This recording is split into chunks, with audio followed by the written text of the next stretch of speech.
کے باوجود بھی میرا کاروبار تو چل رہا ہے، میں سودی کاروبار کر رہا ہوں، لوگ تو میری عزت کر رہے ہیں، مسجد کی کمیٹی کا میں صدر بھی ہوں، میں معززین شہر میں شامل بھی ہوں، لوگ مجھے جلسوں میں مہمان خصوصی بھی بلاتے ہیں، میں ایم پی اے بھی منتخب ہو گیا ہوں، مجھے وزارت کا قلمدان بھی سونپ دیا گیا ہے۔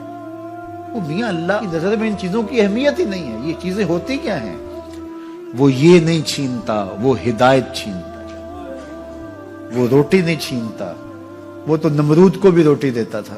اس نے کبھی سورج کو منع نہیں کیا کہ اس کے گھر میں روشنی نہ کر، یہ حامان کا گھر ہے، یہ قارون کا گھر ہے، یہ میرے دشمنوں کا گھر ہے، اس کے گھر میں روشنی نہیں ہونی چاہیے۔ چاند کو کہتا ہے اپنی کرنیں بکھیر، سورج کو کہتا ہے اپنی روشنی بکھیر۔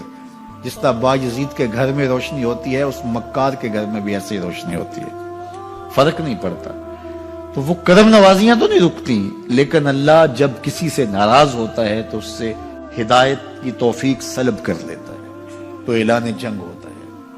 تو پھر وہ ٹکرے بھی مار رہا ہو تو اس کی رسم کی نماز ہوتی ہے، اس کا ماتھا جھک رہا ہوتا ہے، دل نہیں جھک رہا ہوتا، چونکہ ہدایت سلب کر لی گئی۔ جب اندر سے روح ہی نکال لی جائے تو باقی بچتا کیا ہے؟ یہ بات ذہن میں رکھیے گا کہ اللہ تعالیٰ جل شانہ نے ہمیں جن کاموں سے روکا ہے، جن کاموں سے منع کیا ہے، ان کاموں کے کرنے میں ہمیں کبھی بھی بھلائی اور خیر نہیں مل سکتی۔ یہ ہم جب اچھی طرح سے ذہن نشین کر لیں، اگر اللہ پر ہمارا یقین اور یقیناً اس پر ہمارا ایمان ہے، تو پھر وہ امر جو اللہ کی طرف سے جن سے روک دیا گیا تو ہم کبھی بھی ان کے قریب تک نہ جائیں، اور جن کاموں کے کرنے کا اسے حکم دیا گیا اس کی حکمتیں نہ بھی ہمیں معلوم ہو۔ آج جدید سائنس تحقیقات کرتی ہے تو ہمارے سامنے آتا ہے کہ وضو کے کیا فوائد ہیں۔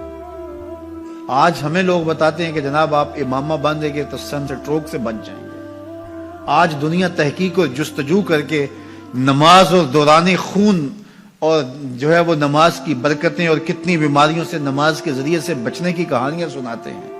اچھی بات ہے، نماز سے صحت پہ اثر پڑتا ہے، یہ اچھی بات ہے کہ وضو سے بہت ساری بیماریوں سے نجات ملتی ہے، یہ اچھی بات ہے کہ سر پہ امامہ باندھ لے تو سن سٹروک سے بچ جاتے ہیں، یہ اچھی بات ہے کہ آپ روزہ رکھتے ہیں تو کینسر جیسے امراض سے آپ کا بچاؤ ہوتا ہے، یہ اچھی بات ہے کہ فلاں عمل کرتے ہیں تو فلاں ہوتا ہے۔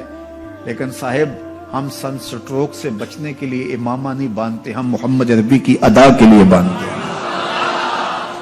دوران خون کے لیے نماز نہیں پڑھتے، ہم رب کے حضور سجدہ ریزی کے لیے اس کے حضور اپنی نیاز مندیوں کا سر جھکاتے ہیں۔ تو حکمتیں بھی ہیں، وہ برکتیں ذیل میں آتی ہیں۔ تو یہ بات ذہن میں رکھیے گا۔ غزنوی کا وزیر اس سے حسد کرتے ہوتے تھے کہ اس میں کیا خصوصیت ہے کہ بادشاہ اسی کو اہمیت دیتا ہے۔ ایک دن بادشاہ نے کوئی تربوز کاٹا، کوئی خربوزہ کاٹا یا کوئی اور ایسی چیز تھی، تو جس کو بھی دیا تو وہ کڑوا تھا، تو اس نے چوہی چکھا تو پھینک دیا، اور پھر بلایا یاس کو اور اس کو کاٹ کے اس کی پھانک دی، تو ایسے لطف سے کھانے لگا کہ جیسے اس سے لذیذ کبھی پھل زندگی میں دیکھا نہ ہو۔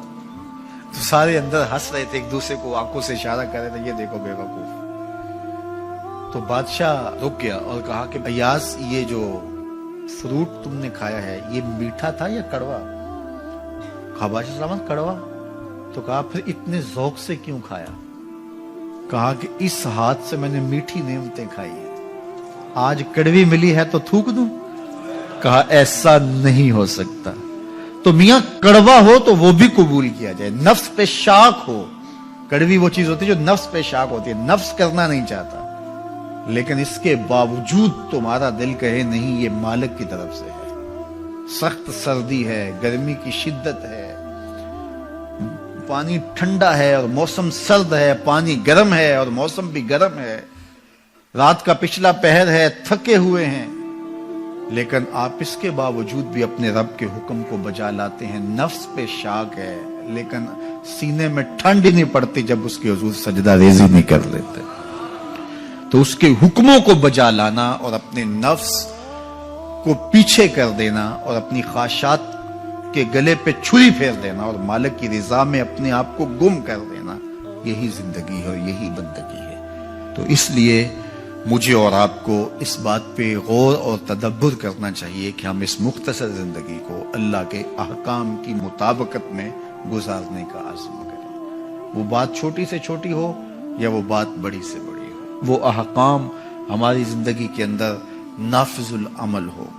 میں پھر وہ بات کہوں گا جو بار بار کہتا ہوں کہ میرے بزرگ ہم سے کہا کرتے تھے، یہ نہ ہو کہ لوگ تمہیں پوچھیں تم کون ہوتے ہو اور تمہیں بتانا پڑے کہ ہم مسلمان ہوتے ہیں۔ فرمایا کرتے تھے صاحب نہ کسی کو پوچھنا پڑے نہ تمہیں بتانا پڑے، تمہاری وضاحت، تمہارا طرز زندگی، تمہارا انداز معاشرت ایسا خوبصورت ہو، تم دور سے آ رہے ہو لوگ پہچان کے کہیں وہ دیکھو محمد عربی کا غلام آ رہا، تم شکل سے پہچانے جاؤ، تم کردار سے پہچانے جاؤ، تم وعدے سے پہچانے جاؤ۔ کتاب کا نام ہے بشر القیب فی لقاء الحبیب۔ حضور علیہ الصلوۃ والسلام کی ملاقات کے حوالے سے یہ کتاب امام سیوطی علیہ رحمہ کی مصنفہ ہے۔ اس میں ایک واقعہ انہوں نے لکھا کہ ایک شخص قبر میں اترا اور نکیرین آئے اور انہوں نے سوال و جواب کا سلسلہ کیا، من ربوں کا، ما دینوں کا۔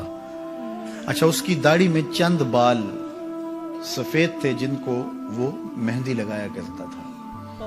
تو جب منکر نے کہا کہ من ربوں کا، تو نکیر نے اس کا ہاتھ پکڑ کے پیچھے کھینچتے ہوئے کہا، اس سے سوال پوچھ رہا ہے، تو دیکھ نہیں رہا اس کی داڑھی میں اسلام کا نور چمک رہا ہے، اس کی داڑھی میں اسلام کا اجالا تمہیں دکھائی نہیں دے رہا؟ تو تمہاری وجہ قطعی ایسی ہو کہ فرشتے بھی دیکھیں کہ یہ حضور کا غلام آ رہا ہے۔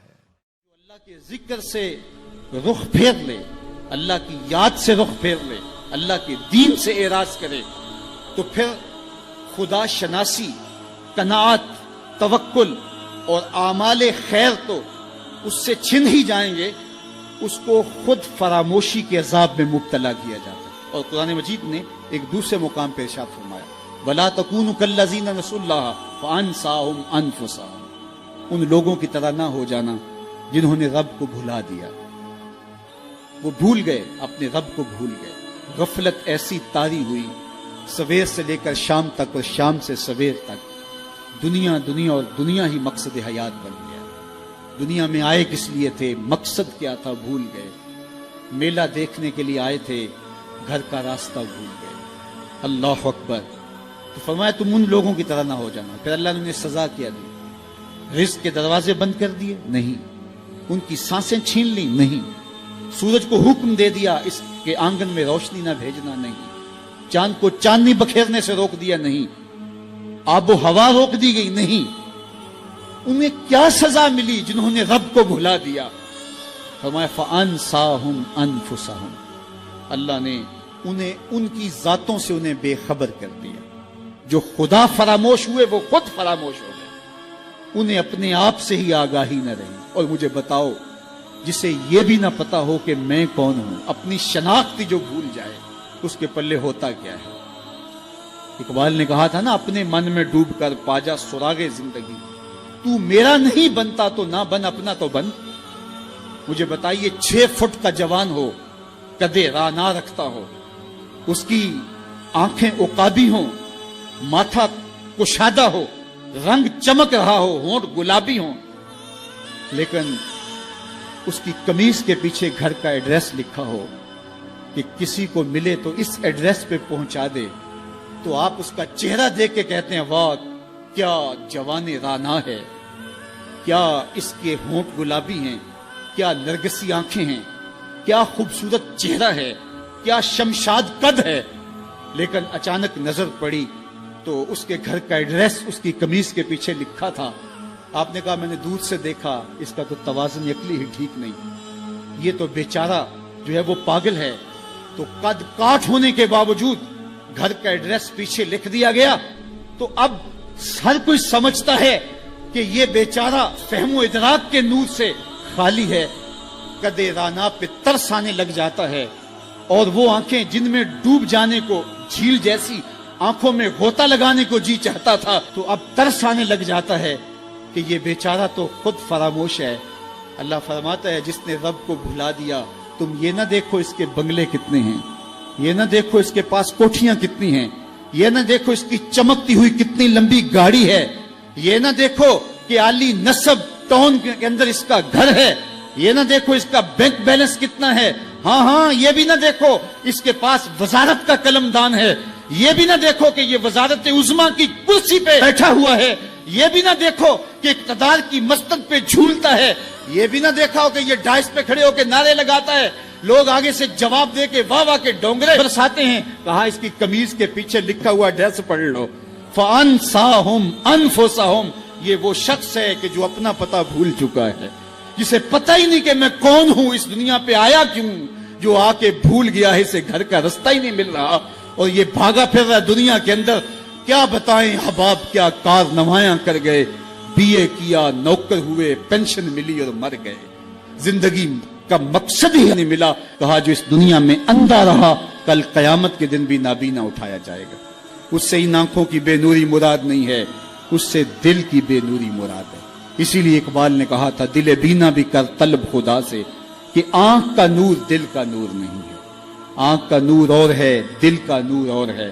تو ہم دنیا کی مادی چمک کو دیکھتے ہیں، میرا مالک کہتا تمہارا دل ستھرا ہونا چاہیے، تمہارا منہ کالا ہو تو کوئی بات نہیں ہے، دل کالے نالوں منہ کالا چنگا، جے کو یہ رمز پچھانے ہو۔